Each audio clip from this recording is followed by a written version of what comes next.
Hello అండి, నా పేరు లక్ష్మి. లక్కీ క్రిష్ ఆడియో నవల్స్కి స్వాగతం. ముందుగా మీకు మా వీడియోస్ నచ్చినట్లయితే తప్పకుండా లైక్ చేయండి, షేర్ చేయండి, కామెంట్ చేయండి, అలాగే సబ్స్క్రైబ్ చేయండి. Thank you. నవల పేరు కడిగిన ముత్యం. రచన మీరా లక్ష్మి గారు. తలుపులు బద్దలు కొట్టి లోపలికెళ్ళి ఆ ఆంజనేయుల్ని జుట్టుపట్టుకుని లాగాలన్నంత పిచ్చి కోపం వచ్చింది. ఎలాగో నిగ్రహించుకున్నాడు. అప్పుడే బయటపడిపోకూడదు, దీంట్లో భాగస్థులందరినీ పట్టుకోవాలి అని గిరుక్కున వెనక్కి తిరిగి వచ్చేశాడు. ఇంటికి వచ్చేసరికి తండ్రి ఇంకా పడుకోలేదు. హాల్లో లైటు వరండాలా పడుతుంది. లోపల నుండి మాటలు వినపడుతున్నాయి. కృష్ణ గేటు తెరిచేసరికి కిర్రుమన్న చప్పుడుకి తలుపులు తెరుచుకుని గోపన్న బయటికొచ్చాడు. కృష్ణని చూస్తూనే, అయ్యగారండి, చిన్నబాబు గారు వచ్చారండి సంబరంగా అన్నాడు. వచ్చాడా అంటూ రాఘవరావు గారు లేచి కూర్చున్నారు. కృష్ణ లేని ఆ ఇంట్లో ఆయన ఉండలేకపోతున్నారు. భార్య పోయాక ఆయనలో చాలా పిరికితనం చోటు చేసుకుంది. సహజంగా నలుగురిలో సరదాగా తిరిగే మనిషి, బాగా సందడి ఉండాలి. అందులో భార్య పోయాక ఆయనకు రెక్కలు విరిగినట్టుగా ఉంది. ఇప్పుడు ఆయనకి ఎక్కడికి వెళ్ళాలనిపించదు. ఒంటరిగా ఉండలేరు. ఆయనకి రామాయణ భారతాలు చదివే అలవాటు లేదు. తల్లిపోయాక తండ్రి దిగులు పడిపోయి ఇల్లు కదలకపోవడంతో కృష్ణ పురాణ గ్రంథాలు చాలా తెప్పించాడు. ఇవి చదువుకుంటే మనశ్శాంతి కలుగుతుందా అని మొదట అశ్రద్ధ చేసిన ఏమీ కాలక్షేపం కాక పేజీలు తిప్పుతూ అలాగే పుస్తకాల్లో లీనమైపోయేవారు. ఇప్పుడు అన్ని పుస్తకాలు చదివేశారు. కృష్ణ ఊళ్ళో ఉంటే ఆయనకి బోలెడు కాలక్షేపంగా అనిపిస్తుంది. కృష్ణ వచ్చాడనిపించేసరికి ఆయనకి ప్రాణం లేచి వచ్చినట్లుగా అనిపించింది. ఆయన లేచి కూర్చునేసరికి కృష్ణ లోపలికి వచ్చాడు. వస్తూనే తండ్రి దగ్గరికి వెళుతూ అడిగాడు, ఎలా ఉంది నాన్న అని. నువ్వు లేని బెంగ తప్పితే నాకేం లేదురా. ఈ ఆపరేషన్ పేరుతో నన్ను అక్కడెక్కడో విసిరేయకు. ఇంకా నాకేం కావాలి, నీ పెళ్లి చూడటం తప్ప అన్నారు. అది వరకు గలగలా నవ్వుతూ వేళాకోళలాడుతూ అందరినీ ఆటలు పట్టించే తండ్రేనా అనిపిస్తుంది. తల్లిపోతూ ఆయన ఒంట్లో ఉన్న శక్తినంతటినీ తీసుకుపోయిందని కృష్ణ ఎప్పుడో గ్రహించాడు. మీరు ఊళ్ళో లేకపోతే అయ్యగారు సరిగా భోజనమే చేయరండి గోపన్న అన్నాడు. నిన్ను చెప్పమన్నాన్రా, వాడు రాగానే ఏదో ఒకటి మొదలు పెడతావు. నేను ఎంత తిన్నానో పొలంలో ఉన్నా నీకు ఎలా తెలుస్తుందిరా రాఘవరావు గారు అన్నారు. నేను ఎదురుగా లేకపోతే నాకు తెలదనుకున్నారేంటండి? మీ ముఖం చూస్తే నాకు అన్నీ తెలిసిపోతాయండి గర్వంగా అన్నాడు. సర్లే, నా మీద నేరాలు తర్వాత తీరిగ్గా చెప్తూ గాని ముందెళ్ళి అబ్బాయికి ఏం కావాలో చూడు, స్నానం చేస్తాడో ఏమో అని. వెళ్ళు కృష్ణ, స్నానం చేయాలా, భోజనం చేసేస్తావా అన్నారు. స్నానం చేసి పడుకుంటాను, టిఫిన్ చేశాను అంటూ లేచాడు. కృష్ణ స్నానం చేసి వచ్చేసరికి గోపన్న పాలు కాచి తీసుకొచ్చి ఇచ్చాడు. గదిలోకి వచ్చిన కృష్ణ చాలాసేపు ఆ గదిలో పచార్లు చేస్తుండిపోయాడు. ఎవరిని అడ్డుపెట్టుకొని ఎవరి సహాయంతో ఆంజనేయులు ఈ వెధవ పని చేశాడు కృష్ణ గ్రహించేశాడు. కానీ ఎంత పకడ్బందీగా చేశారు? తన తెలివితేటలు ఏమయ్యాయి? రాధ అలా చేస్తుందని ఎందుకనుకున్నాడు? ఎలా నమ్మాడు? తను మూర్ఖుడు, తన బుర్ర శూన్యం. కృష్ణకి తన మీద తనకే కోపం చిరాకు కలిగాయి. కృష్ణ వెళ్ళి తన బీరువా తెరిచాడు. రాధ మేనమామగా రాసిన ఉత్తరం తీసి చాలా జాగ్రత్తగా పరిశీలించాడు. రాధ రాసిన కొన్ని ఉత్తరాలు ఎంతో పదిలంగా దాచుకున్నాడు. వాటిని తీసి చూస్తుంటే అవ్యక్తమైన బాధ అతని గుండెను కోసేస్తుంది. రాధ ఇప్పుడు పరాయిదీన. రాధ గురించి ఆలోచించటం, బాధపడటం తప్పు అనిపించినా తను ఎంత పొరపాటు పడ్డాడు. తను అలా పొరపాటు పడకపోతే అన్న బాధ అతన్ని వదలటం లేదు. ఆ రాత్రంతా అతనికి నిద్రపట్టలేదు. రాధ ఏడుపు అతని గుండెల్ని కదిల్చేస్తుంది. తన గురించి ఎంతో బాధపడి ఉంటుంది. తనని మోసగాడిగా చిత్రీకరించుకొని ఎంత నరకం అనుభవించిందో. తను కాస్త తెలివిగా ఆలోచించి ఉంటే అతను తల విదిలించాడు. ఈ ఆలోచనలు తెగటం అంటూ లేదు. ఇలా చేసి ఉంటే, అలా అయి ఉంటే అన్న ఆలోచనలతో పిచ్చెక్కిపోతుంది. రాత్రంతా మంచం మీద దొర్లాడు. ఉదయం వెలుగు వచ్చేసరికి అతని స్నానం అయిపోయింది. వంట మనిషి 6:30 కానీ రాదు. కృష్ణ త్వరగా లేవటం చూసి గోపన్న కాఫీ పెట్టి ఇచ్చాడు. ఎలా ఉందండి అయ్యగారు అని అడిగాడు. అతను కనుబొమ్మలు బాగా ఎత్తి చాలా బాగుంది, వంట ఆవిడికి కూడా ఇలా చేత కాదు అని మెచ్చుకున్నాడు. నిజంగానండి సందేహంగా అడిగాడు. నిజంగానే. గోపన్నకి పెద్ద మెడలొచ్చినంత ఆనందం కలిగింది. గోపన్నకి కాఫీ పెట్టడం కృష్ణే నేర్పాడు. అస్తమానం ఆ వంట మనిషిని అడగడానికి కృష్ణకి ఇబ్బందిగా అనిపించేది. అయినా ఒక్కొక్కసారి కృష్ణ కోసం ఎవరైనా వచ్చినప్పుడు ఆవిడ వాళ్ళ ఇంటికి వెళ్ళటం జరుగుతుంది. అలాంటప్పుడు కృష్ణకి ఇబ్బందిగా ఉండేది. గోపన్నకి కాఫీ టీ చేయటం నేర్పాడు. గోపన్న చేసిన కాఫీ టీలకి రోజుకో రుచి వస్తూ ఉంటుంది. ప్రతిసారి ఎలా ఉందండయ్య గారు అంటూ అడుగుతాడు. ఎప్పుడూ ఏదో ఒక లోపం ఉండేది. కృష్ణ ఆ సంగతి చెప్పేసేవాడు. గోపన్న ముఖం చిన్నబోయేది. పొలం పనులు చేసుకునేవాడికి కాఫీలు టీలు చేయటంలో ఏం శ్రద్ధ ఉంటుంది? అందుకే ఇప్పుడు అలా అన్నాడు. కృష్ణ పొలం వైపు వెళ్ళి కాసేపు చల్లగాలికి అక్కడే తిరిగాడు. తర్వాత తిరిగి ఇంటికి వచ్చేస్తూ ఆచారి ఇంటికి వెళ్ళాడు. కృష్ణ వెళ్ళేసరికి ఆచారి భార్య గోడెక్కి ములక్కాడలు ఎవరో కోసేస్తున్నారని వీధిలోకి వచ్చి గట్టిగా అరుస్తుంది. కృష్ణని మొదట చూసుకోలేదు. అంత గట్టిగా అరుస్తున్న ఆవిడని ఎలా అడగాలో అర్థం కాని కృష్ణ కాస్త దూరంలో నిలబడిపోయాడు. అంతలో వాళ్ళమ్మాయి తల్లిని పిలుస్తూ బయటికి వచ్చి అప్పుడు కృష్ణని చూసి సిగ్గుపడిపోయింది. తల్లి చేయి పట్టి గుంజేస్తూ అమ్మా, డాక్టర్ గారు వచ్చారే అంది. దాంతో ఆవిడ వెనక్కి తిరిగి చూసి సిగ్గుపడిపోయింది. మీరా డాక్టర్ గారు? రండి, లోపలికి రండి. ఈ వెధవ పిల్లలు ఒక్కటీ దక్కనీయరు, కేకలేస్తే భయం ఉంటుందని అంటూ లోపలికి దారి తీసింది. ఆచార్ గారు ఉన్నారా అంటూ ముందుకి అడుగు వేశాడు. పెద్దమ్మాయికి ఒంట్లో బాగుండలేదంటే చూడ్డానికి వెళ్ళారండి. ఆహా, సరేలేండి. ఇలా వెళుతూ పలకరించి పోదామని వచ్చాను, వెళతాను. అతను వెనక్కి తిరిగాడు. కాఫీ తీసుకెళ్ళండి, మీరు మా ఇంటికి రానే రారు ఆవిడంది. ఈసారి తప్పకుండా వస్తాలేండి అని వచ్చేశాడు. ఇంటికి వచ్చేసరికి ఆంజనేయులు వచ్చి ఉన్నాడు. కృష్ణని చూడగాని ఏం అల్లుడు, రాత్రే వచ్చావటగా అంటూ పలకరించాడు. కృష్ణకి పిడికిలి బిగించి ఆ మూతి మీద పళ్ళు రాలేలా బలంగా ఒకటిచ్చుకోవాలనిపించింది. కోపాన్ని నిగ్రహించుకున్నాడు. అక్కడ నువ్వే కల్లోకొచ్చావు, నిన్ను చూద్దామని వచ్చేశాను అన్నాడు.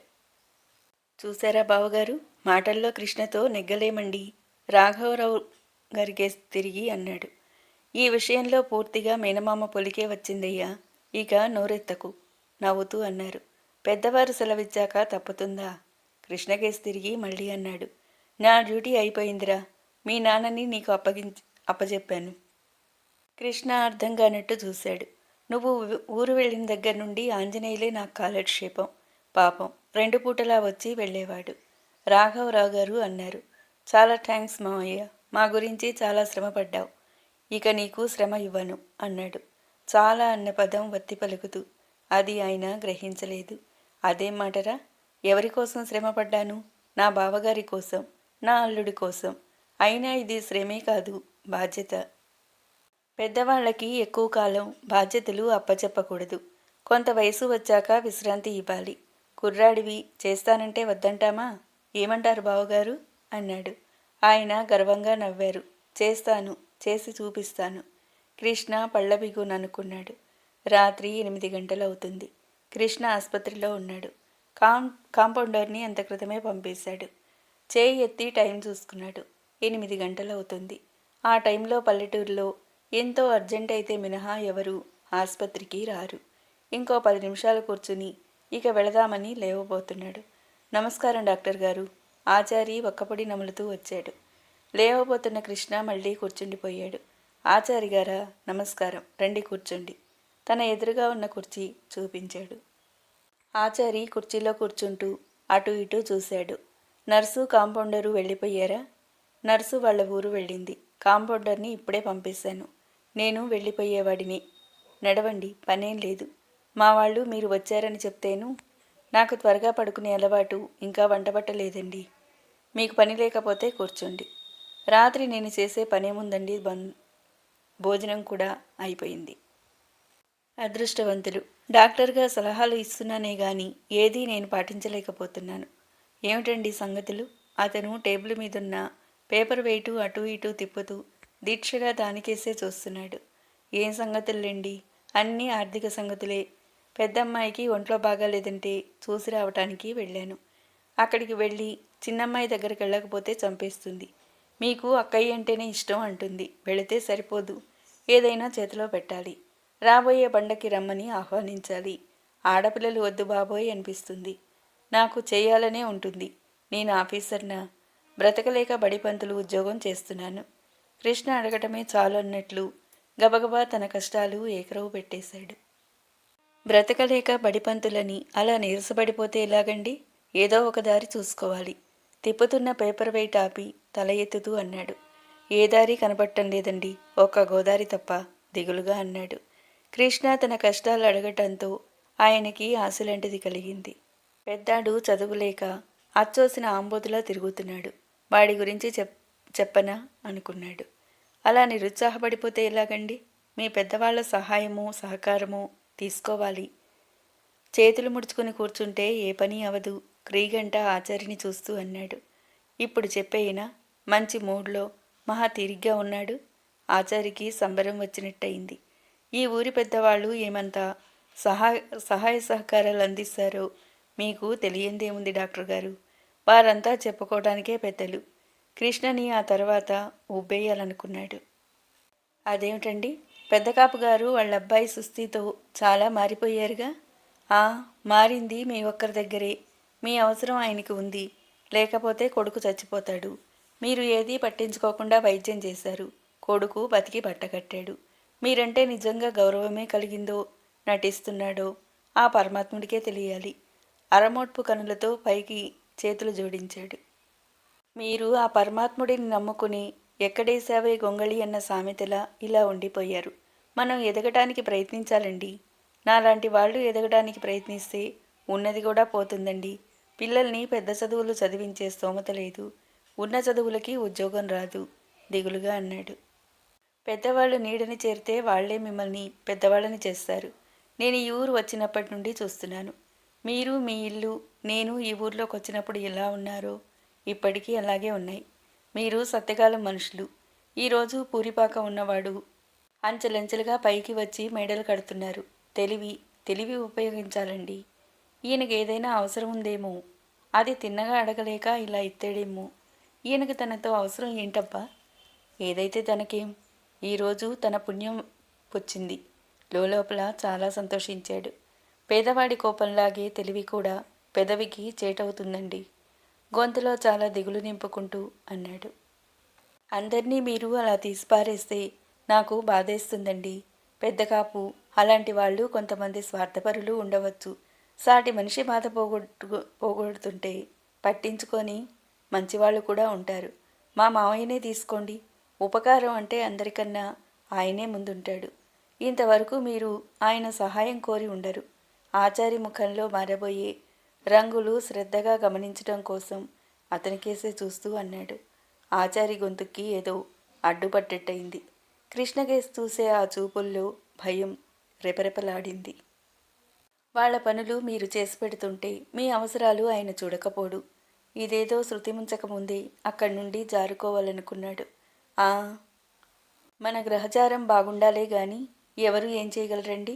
బ్రహ్మ రాసిన రాత ఎవరు తప్పించలేరు. పొద్దుపోయింది, మీరు భోజనం కూడా చేయలేదు అంటూ లేవబోయాడు. కూర్చో ఆచారి. కృష్ణస్వరం ఖంగుమంది. ఆ పిలుపుకి ఆ స్వరానికి పక్కలో బాంబు పడ్డట్టుగా అదిరిపడ్డాడు. కళ్ళు వెడల్పయ్యాయి. అందర్నీ కులమత భేదాలు లేకుండా సమంగా గౌరవించే కృష్ణ, ఎప్పుడూ ఆచారిగారు అంటూ ఎంతో గౌరవంగా పిలిచే కృష్ణ ఇంతవరకు ఎంతో గౌరవంగా మాట్లాడి హఠాత్తుగా ఇలా పిలిచేసరికి ఆయన కాళ్లల్లో వణుకు ప్రారంభమైంది. ఈ గండం దాటడం ఎలాగా అని గబగబా ఉపాయాలు ఆలోచిస్తూనే ఏమిటండి అంటూ మళ్ళీ లేవబోయాడు. ఆచారి పిడుగులా వచ్చింది కృష్ణ నోటి నుండి. ఆ బ్రహ్మ రాసిన రాత ఎవరూ తప్పించలేని మాట నిజమే. నిన్నిక్కడికి రప్పించాడు. ఇప్పుడు కదిలావంటే కాళ్ళు చేతులు విరగొడతానంటున్నాడు. అలా అంటూ జేబులో నుంచి ఓ కాగితం తీసి టేబుల్ మీద అతని ముందు పెడుతూ నిజం చెప్పు, ఇది నువ్వు రాసిందే కదూ? ఉరిమినట్టుగా అడిగాడు. ఆ కాగితం చూసేసరికి ఆచారికి ముచ్చెమటలు పోశాయి. గొంతు తడారిపోయింది. ఎంత బింకంగా ఉందామని ప్రయత్నించినా సన్నగా వణుకుతున్నాడు. తను రోజూ పూజించే ఆ శ్రీరామచంద్రుడిని ప్రార్థిస్తూ మెల్లగా అన్నాడు. నేను రాయటం ఏమిటండి? నువ్వు రాయలేదు? ఆచారి భుజం మీద చేయి వేస్తూ మళ్ళీ అడిగాడు. నువ్వు రాయకపోతే ఎవరి చేత రాయించావు చెప్పు. అతని ముఖం కోపంతో ఎర్రగా అయింది. కళ్ళు నిప్పులు జరుగుతున్నాయా అన్నంత ఎర్రగా ఉన్నాయి. ఇదేమిటి డాక్టర్ గారు, నేను రాయించడం ఏంటి? ధైర్యం తెచ్చుకుని డబాయించబోయాడు. సరే, ఇక్కడే ఉండు. ఆ ఆంజనేయుల్ని ప్రెసిడెంట్ని తీసుకొస్తాను. అందరి సమక్షంలో ఒప్పుకుందువు గాని. ఆచారిని విసురుగా వదిలేసి గుమ్మం వైపు నడవబోయాడు. డాక్టర్ బాబు ఆర్తనాదంలా పిలిచాడు. కృష్ణ ఆగలేదు. గుమ్మం దగ్గరికి వెళ్ళిపోతున్నాడు. ఆచారి ఒక్క ఉదుటున కృష్ణ దగ్గరికి వెళ్ళాడు. డాక్టర్ బాబు, ఈ చేయించింది ఆ ఆంజనేయులేగా. నేను పిల్లలు గలవాడిని. ఇదిగో లెంపలు వాయించుకుంటున్నాను. కానీ ఇలాంటి విపత్కర పరిస్థితుల్లో అలా చేశానో చెప్పినా మీకు అర్థం కాదు. ఆచారి కళ్ళల్లో నీళ్లు తిరిగాయి. అందుకని ఒకరి జీవితాలు తల్లకిందులు చేస్తావా? ఆగ్రహంగా అడిగాడు. నా జీవితం ఆయన గుప్పెట్లో ఉంది. నాలాంటి వాణ్ణి ఏం చేయగలను? కృష్ణ చేతులు పట్టేసుకున్నాడు. కృష్ణకి చాలా అసహ్యం వేసింది. పలుకుబడి ఆయన ఉపయోగించుకుంటే నువ్వు పబ్బం గడుపుకోవడానికి నాకు వచ్చిన ఉత్తరాలు ఆయనకి ఇచ్చి నేను రాసినవి పోస్టు చేయలేదు. ఇది ఎంత నేరమో తెలిసే చేశావా? ఆఖరికి ఎవడో రాసినట్టు రాయమంటే రాస్తావా? కృష్ణకి అన్నీ తెలిసిపోయాయని తెలిసాక ఆచారి వణికిపోయాడు. కృష్ణబాబు, నువ్వు నాకన్నా చాలా చిన్నవాడివి. పరిస్థితులకి తలబొగ్గి గడ్డి కరిచాను. కాదంటే ఈ ఊరు నుండి మారుమూలకి ట్రాన్స్ఫర్ చేయిస్తానన్నాడు. పిల్లలు గలవాడిని. ఈ రెండూ చూసుకుంటుంటేనే నా సంసారం అంతంత మాత్రంగా ఉంది. బాబు, ఇవి చేతులు కావు, కాళ్ళు అనుకోండి. చచ్చి మీ కడుపున పుడతాను. ఈ సంగతి మీ మామయ్యకి తెలిస్తే నన్ను చంపేసినా చంపేయగలడు. పిల్లలు గలవాడిని. అంత మనిషి బోరున ఏడ్చేశాడు. కృష్ణకు ఆ టైంలో అతని మీద జాలి, అసహ్యం, కోపం అన్నీ కలిగాయి. అతని నుండి ముఖం తిప్పుకున్నాడు. నాకు అసలు విషయం ఏమిటో తెలియదు. మీకు వచ్చే ఉత్తరాలు ఆయనకు చూపించండి, మీకు ఇవ్వద్దన్నారు. అలాగే మీరు పోస్టులో వేసినవి ఆయనకి చూపించమన్నారు. ఈ ఉత్తరం ఆయన రాసుకొచ్చి నన్ను కాపీ చేయమన్నారు. చేశాను. తల పూర్తిగా దించేసుకున్నాడు. మనిషి వణుకుతున్నాడు. ఇన్నాళ్ళు ఏదో పరువుగా బతుకుతూ 2 పూటలా పచ్చడి మెతుకులైనా తింటున్నాడు. ఇప్పుడు అసలు సంగతి బయటపడిపోయేసరికి కుమిలిపోతున్నాడు. ఇక కృష్ణ ఏం చేస్తాడు? చేయించిందంతా మేనమామ. ఆ పనికి పావుగా ఆచారిని వాడుకున్నాడు. భయపడి కక్కుర్తిపడి చెప్పిందల్లా చేశాడు ఆచారి. అనుభవించేది ఎవరు? కృష్ణకి అక్కడ క్షణం కూడా నిలబడాలనిపించలేదు. వెంటనే బయటకు వచ్చేశాడు. ఆచారి దొంగలా ఇంటికి చేరి ఆ తెల్లారగట్ల ఊరు వెళ్ళిపోయాడు. ఆ కృష్ణ ఈ ఆంజనేయుల్ని అడిగితే ఆ ఆంజనేయులు తలుచుకోవడానికే భయంగా ఉంది. తనని ప్రాణాలతో బతకనీయడు. అవునరా, చేశాను. ఎందుకు చేశానని అడగవే? నీ బాగు కోరి, అందరి క్షేమం కోరి చేశాను. ఆ ఆచారిగాడిని రాని, అవసరం తీరింది కదా అని వెధవ కూతలకు వస్తాడా? ఆంజనేయులు తప్పు ఒప్పుకోకుండా ఇంకా కేకలు వేయటం మొదలుపెట్టాడు. నీకు ఎవరి బాగు అక్కర్లేదు. నీ బాగే నీకు కావాలి. అదే నువ్వు చూసుకుంటావు. నిజంగా నా బాగు కోరితే, అందరి క్షేమం కోరేవాడివే అయితే ఇంత నీచానికి ఒడిగట్టేవాడివి కాదు. కృష్ణ అరిచినట్టుగా అన్నాడు. నీచమైన పని ఏం చేశాన్రా? ఆంజనేయులు రెట్టించాడు. ఆంజనేయులు, రాఘవరావు గారి కంఠం కంగుమంది. ఆ స్వరానికి ఎప్పుడూ లేంది ఆంజనేయులు ఉలిక్కిపడ్డాడు. చేసిన పని బయటపడ్డాక సిగ్గుతో తల వంచుకోక ఇంకా ఏం చేశానని సిగ్గు లేకుండా అడుగుతున్నావా? నువ్వు ఇలాంటి పని చేశావని తెలియగాని నేను సిగ్గుపడిపోయానయ్యా. మనం తినేది అన్నం. మనం మనుషుల్లా ప్రవర్తించాలే గాని పశువుల్లా కాదు. ఆ ఆచారి మొదట గడ్డి కరిచినా నిజం బయటపడ్డాకైనా నిజం ఒప్పుకున్నాడంటే అతనిలో ఇంకా మానవత్వం చచ్చిపోలేదన్నమాట. ఇప్పటికైనా మనిషిగా ప్రవర్తించు. అంత డబ్బుంది, ఎందుకు? తగలేసుకోవడానికా? ఈ డబ్బు పోయినా నీ పరువును తీసుకొస్తుందా? కొడుకుతో ఏకమయ్యి మీరు కూడా ఇన్ని మాటలంటారా? మా అక్కయ్యకి ఇచ్చిన మాట అప్పుడే మర్చిపోయారా? ఎగిరిపడ్డట్టుగా అన్నాడు. మీ అక్కయ్య నీ అంత మూర్ఖురాలు కాదు. మంచి చెడు ఆలోచించి మరీ మాట్లాడుతుంది. మీ అక్కయ్య వాళ్ళిద్దరికీ అంగీకారం అయితేనే చేయమంది. ఆ ఇద్దరిలో ఎవరికి ఇష్టం లేకపోయినా తన చంద్రహారం శకుంతల పెళ్లికి కానుకగా ఇమ్మని కోరింది. తెలిసిందా? ఉరిమినట్టుగా అన్నాడు. మా అక్కయ్యతోటే మీ ఆ అభిమానం పోయింది. మీరిచ్చే చంద్రహారం కోసం ఏమీ ముఖం వాచిపోలేదు అని విసురుగా కండువా దులిపి వేసుకుని విసవిసా వెళ్ళిపోయాడు. ఆంజనేయులు వెళ్ళిపోయాక రాఘవరావు గారు కొడుకు దగ్గరికి వచ్చి అన్నాడు, కృష్ణ, జరిగిపోయిన దానికి ఎవరు ఏమీ చేయలేం. మామయ్య ఇంత దుర్మార్గుడని ఎప్పుడూ అనుకోలేదు. చిన్న భూస్వామిగా వచ్చి పెద్ద కామందయ్యాడు. అలా అవటానికి నేను చేసిన సహాయం మర్చిపోయి కృతజ్ఞుడిగా ప్రవర్తించాడు. జరిగిపోయిన కాలం చిన్నది, జరగవలసిన జీవితం చాలా ఉంది. నీకు బాధగానే ఉంటుంది. ఆ బాధని జయించటానికి మనం ప్రయత్నించాలి. ఎవరైనా నాకు పర్వాలేదు, నీకు నచ్చిన పిల్లని క్షమించండి నాన్నగారు. ఈ ఒక్క విషయంలో మాత్రం మీ మాటని మన్నించలేను. అతను బాధగా ముఖం తిప్పుకున్నాడు. ఆయన దీర్ఘంగా నిట్టూర్చారు. ఇప్పుడు ఈ వేడిలో ఏం చెప్పినా అసలు ప్రయోజనం ఉండదనుకున్నారు. ఆంజనేయులు చేసిన మోసాన్ని ఆయన భరించలేకుండా ఉన్నారు. తను తలుచుకుంటే శకుంతల పెళ్లి జరుగుతుందా? కానీ తను అలాంటి నీచపు పని చేయడు. పోనీ అన్నిటికీ ఆ భగవంతుడే ఉన్నాడు. ఆయన కళ్ళు మూసుకున్నారు. కృష్ణ హాస్పిటల్కి వెళ్ళిపోయాడు. రాఘవరావు గారు అన్యమనస్కంగా వాలు కుర్చీలో వెనక్కి జార్లబడి కూర్చున్నారు. ఒక్కగానొక్క కొడుకు జీవోత్సవంలా తిరుగుతుంటే తను భరించగలడా? పెద్దయ్య గారు గోపన్న ఆయాసపడుతూ వచ్చాడు. ఆలోచనలతో ఉన్న ఆయన ఉలికిపాటుగా లేచి కూర్చుంటూ ఏమైందిరా అని అడిగాడు. తమ బామ్మర్ది గారిని పొట్లగిత్త కుమ్మేసిందండే. వాడికి చెమటలు పోశాయి అంటూ ఒక ఉదుటన లేచి నిలబడ్డారు. గుండె దడదడలాడింది. అలాంటి సమయంలో కూడా మా బాగా అయిందిలే అని అనిపించలేదు ఆయనకి. అసలు ఆ విషయాన్ని మర్చిపోయారు ఆ క్షణంలో. పోట్లగిత్త ఎవరిది? ఇప్పుడెక్కడున్నాడు? ఇలా ఉన్నాడు? ఆదుర్దాగా అడుగుతూ వరండా మెట్లు దిగారు. అదేనండి, మొన్న పొరుగురు రాజుగారు కాశీ నుంచి తోలుకొచ్చారు కదండి, అదే కుమ్మేసిందండి. కాస్తుంటే ఇలా పెద్ద కాపు గారు వెళ్ళిపోయేవారండి. అదృష్టం బాగుందండి, ఈ కర్మ కాలిందండి. అది సరేరా, ఆంజనేయులు ఎక్కడున్నాడు? విసుగ్గా అడిగారు. ఆసుపత్రి కాడికి మోసుకెళ్ళిపోనారండి. డాక్టర్ బాబు గారు ఇంటికాడుంటే పిలుచుకురమ్మన్నారండి. అప్పుడు ఆయనకి గుర్తుకొచ్చింది. కృష్ణ అసలే కోపంలో ఉన్నాడు. కృష్ణ చూస్తాడా? కృష్ణ ఇప్పుడే వెళ్ళాడులే, నడు అంటూ గబగబా అడుగులు వేశారాయన.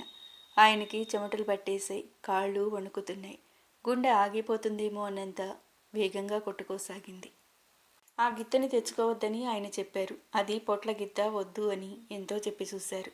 నా సంగతి తెలియనట్లు మాట్లాడతారేమిటి బావగారు? ఇలాంటి పొట్ల గిత్తైనా నా ముందు తల వంచాల్సిందే.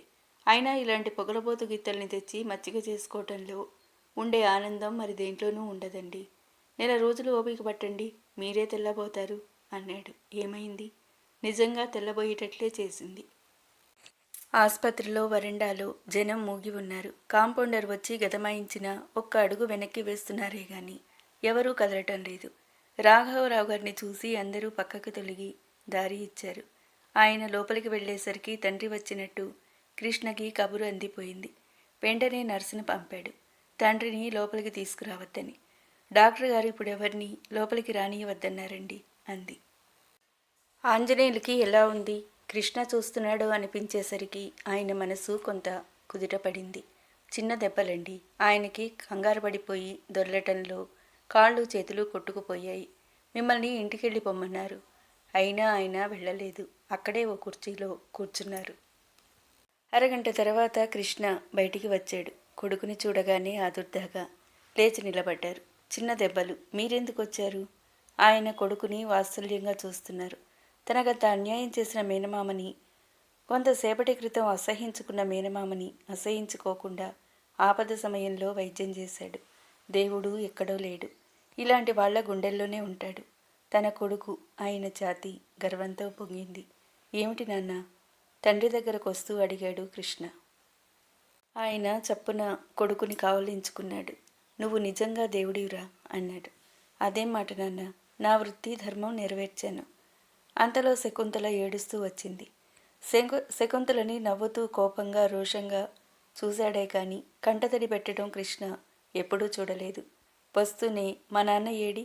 కంగారుగా అడిగింది ఏడుస్తూనే. కృష్ణ తండ్రిని తప్పించుకుని లోపలికి దారి తీశాడు. నర్సు వెనకాల రాఘవరావు గారు శకుంతల వెళ్ళారు. ఆంజనేయులు ఒళ్లంతా కట్లతో ఉన్నాడు. నుదిటి మీద 2 చోట్ల కుట్లు పడ్డాయి. ఆంజనేయులు గుడ్డులా మూలుగుతున్నాడు. తండ్రిని చూడగానే నాన్న అంటూ గొల్లుమంది. ఉష్, నెమ్మది, కృష్ణ మందలింపుగా అన్నాడు. రాఘవరావు గారు శకుంతల తల మీద చేయి వేస్తూ ప్రేమ నిండిన స్వరంతో అన్నారు. బావ ఉన్నాడు కదమ్మా, మీ నాన్నకి ఏమీ పర్వాలేదు. తర్వాత రాఘవరావు గారు శకుంతలని ఆయనతో పాటు వాళ్ళ ఇంటికి తీసుకువెళ్లారు. ఎప్పుడూ తలనొప్పని కూడా అనని తండ్రి అన్ని కట్లతో ఒళ్ళు తెలియకుండా అలా పడుకుని ఉండేసరికి హడిలిపోయింది. అప్పుడు గర్వం, అతిశయం, అహంకారం కాలికి బుద్ధి చెప్పాయి. తన తండ్రికి ఎటువంటి ప్రమాదం జరగకూడదని ఎన్నో దండాలు పెట్టేసుకుంది. రాఘవరావు గారు శకుంతల ధైర్యంగా ఉండటానికి ఆ కబుర్లు ఈ కబుర్లు చెప్పసాగారు. రమ ఇంటికొచ్చి 10 రోజులైంది. ఆనంద్ వచ్చి వెళ్ళాడు. విశాలాక్షి నక్షత్రం మంచిది కాదు, నూనెలో ముఖం చూసుకుంటే గాని కుర్రాడిని చూడకూడదంది. కొడుకును చూసుకోవాలని ఎంతో ఉత్సాహంగా వచ్చిన ఆనంద్ అత్తగారి మాటలకి చాలా నిరుత్సాహం కలిగింది. కించిత్ కోపం కూడా వచ్చింది. కానీ పెద్దల యందు గౌరవం కలిగి ఉన్న వాడు కాబట్టి వారి చాదస్తాన్ని అర్థం చేసుకొని ఎప్పుడు రమ్మంటే అప్పుడు వస్తానని చెప్పి వెళ్ళిపోయాడు. మధు చాలా మారిపోయాడు. రాధ సహనం పడుతున్న కొద్దీ అతను రెచ్చిపోసాగాడు. ఏదో ఒకటి అని రాధని బాధపెట్టి రెచ్చగొట్టేవాడు. రాధ ఇంకా తను ఇక్కడ ఉండటం చాలా కష్టం అనుకుంది. కానీ తను అనుకున్నంత తేలిగ్గా ఈ గడప దాటి వెళ్ళలేదు. తను ఏమాత్రం దిగులుగా కనపడినా, బాధగా కనపడినా అత్తమామలు గిలగిల్లాడిపోతారు. వాళ్ళ ముఖం చూసి ఎలాగో ఓర్చుకుందామంటే మధు చూపులు, మాటలు రాధ హృదయాన్ని తూట్లు పడేస్తున్నాయి. రాధ ఈ నరకాన్ని భరించలేకపోతుంది. రమ వెళ్లే వరకు, ఇంట్లో ఆ శుభకార్యం జరిగే వరకు తను ఓపిక పట్టక తప్పదనుకుంది. అయినా తను అనుకున్నంత తేలిక కాదు అనుకుంది. సూర్యనారాయణ గారు విశాలాక్షి రాధని నిర్లక్ష్యం చేసి కాని మాటలంటే తెగించి వెళ్ళవచ్చును. రాధని వాళ్ల కన్న బిడ్డ కన్నా ఎక్కువగా ఆ ఇంటి మహాలక్ష్మిలా అపురూపంగా చూసుకుంటారు. వాళ్ళ మనసు నొప్పించి వాళ్ళకి తలవంపులు తెచ్చే పని తను ఇలా చేయగలదు అని రాధ చాలా బాధపడుతుంది. దీనికి పరిష్కారం లేదేమో. ఆ ఆలోచన రాధ గుండెల్ని బరువెక్కిస్తున్నాయి. తను తొందరపడింది అని పదే పదే అనుకోసాగింది. రమకి ఏదో అనుమానం లాంటిది కలిగింది. తను హాస్పిటల్ నుండి వచ్చాక ఆ ఇద్దరూ మాట్లాడుకోవటం చూడలేదు. రాధను అడిగితే దాటేసింది గాని ఏం చెప్పలేదు. అసలు సంగతి చెప్తే రమ తన మూలంగానే జరిగిందని బాధపడుతుందని రాధ ఏమీ చెప్పలేదు. మృదుల లోపల చాలా బాధపడుతుంది. రాధ, మధు ఎడముఖం పెడముఖంగా ఉన్నారని మృదుల గ్రహించింది. కారణం ఏమిటో తెలుసు. ఈ చలువ తల్లిదే. తల్లి మాటలు అబద్ధమని మధుకి ఎలా నచ్చచెప్పాలో, దీని పరిష్కారం ఏమిటో మృదులకి అంతుపట్టడం లేదు. మా అమ్మ అబద్ధం చెప్పింది బావా అని చెప్తే వచ్చి తల్లిని నిలదీస్తాడేమో. తల్లి నేను నిజమే చెప్పానంటుంది. అక్కడికి తల్లిని బ్రతిమాలింది. అమ్మా, నువ్వలా అన్నప్పటి నుండి అక్కా బావ మాట్లాడుకోవటమే లేదు. పొరపాటున విన్నానని బావకు చెప్పి.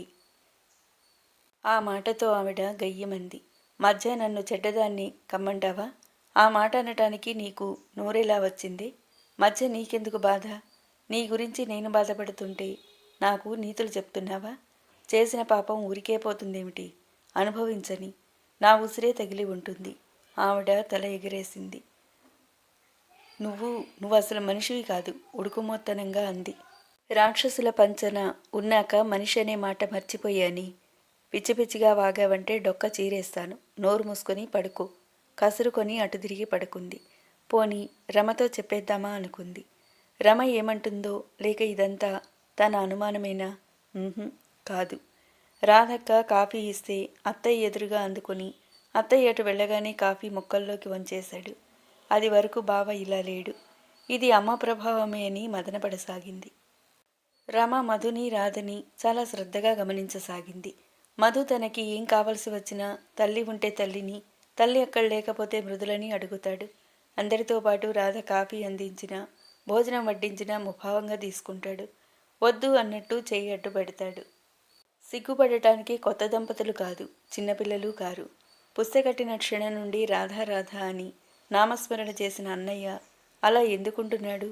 రాధే మనసు తిప్పుకోలేకపోయిందా? మనసు మార్చుకోలేను అనుకుంటే రాధ ఒప్పుకునేదే కాదు. రాధది తొందర స్వభావం కాదు. ఇంకేమై ఉంటుంది? కొడుకు తడిపిన బట్టలు మారుస్తూ ఆలోచిస్తుంది రమ. మధు అప్పుడే వచ్చాడు. రాధ వంటగదిలో అత్తగారికి సహాయం చేస్తుంది. రమ, ఆనంద్ ఫోన్ చేశాడు. నీకు ఉత్తరం రాసేట కదా, జవాబు రాయలేదేం? అప్పుడే మీ చెల్లెలు నన్ను మర్చిపోయిందా అని అడిగాడు అన్నాడు. నిన్ననే పోస్ట్ చేశాను, ఈరోజు రేపు అందుతుందిలే అంటూ ఆలోచిస్తుంది. ఇప్పుడు అన్నయ్యని అడిగేనా, చెప్తాడా అని తటపటాయిస్తుంది. ఆనంద్ ఫ్రెండ్ కృష్ణ లేడు, అతను కనిపించాడు. రమని శ్రద్ధగా గమనిస్తూ అన్నాడు. రమ అదిరిపడింది. రాధ ఆ చుట్టుపక్కల ఉందేమో, అన్నగారి మాటలు విందేమోనని చూసి చూడనట్టు గుమ్మంకేసి చూసింది. రాధ కనిపించకపోవడంతో తేలిగ్గా గాలి పీల్చుకుంది. పెద్ద ఫ్రెండ్షిప్ ఏం లేదు, ఎప్పుడో కలిసి చదువుకున్నాడట. కృష్ణ ఏమంత ముఖ్యమైన వాడు కాదు అన్నట్టు ముఖం పెట్టి అంది. తరువాయి భాగం మరో వీడియోలో. Thank you.